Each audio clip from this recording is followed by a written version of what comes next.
Hello everyone, welcome back to our channel Sis vibes.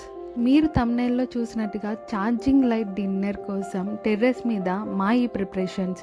So ఒకరికొకరు help చేసుకుంటూ మా చెల్లి నేను అన్నీ అరేంజ్ చేసేసాం, మా పేరెంట్స్కి చైర్స్తో సహా. అఫ్ కోర్స్ అవుట్ సైడ్ ఫుడ్డే అయినా ఇంట్లో అందరం ఇలా పిక్నిక్లో తినడం మాకు బాగా నచ్చింది. మెయిన్లీ ఇలా టెర్రస్ మీద ప్లాన్ చేయడానికి రీజన్ 90s కిడ్స్కి కనెక్ట్ అవుతుందని అనుకుంటున్నాను. సో ఈ జనరేషన్లో మ్యాక్సిమం అందరూ ఎలక్ట్రానిక్ గ్యాడ్జెట్స్కి ఎక్కువ అలవాటు అయిపోయారు.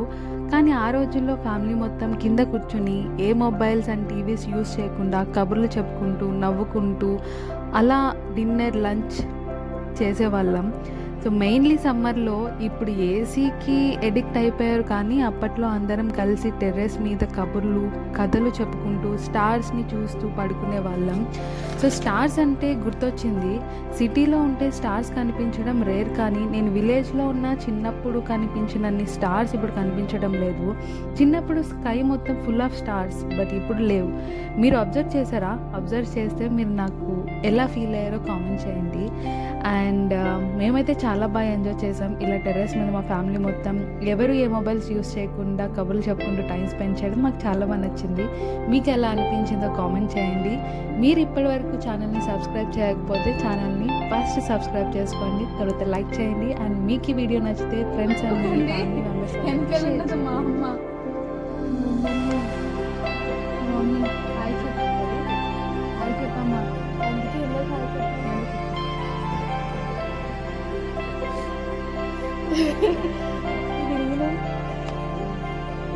ఓయ్ దొంగ పిల్ల, ఏం చేస్తున్నావు చెప్పు, ఇంక సిగ్గుపడకలే.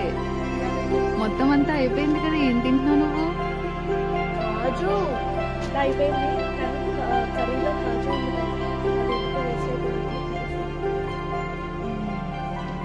ఎలా ఉంది క్యాండిల్ లైట్ డిన్నర్? క్యాండిల్ లేదు కానీ ఛార్జింగ్ లైట్ డిన్నర్ ఎలా ఉంది? ఫ్యాన్ కూడా ఉంటే ఇంకా బాగుండేది, కానీ బాగుంది.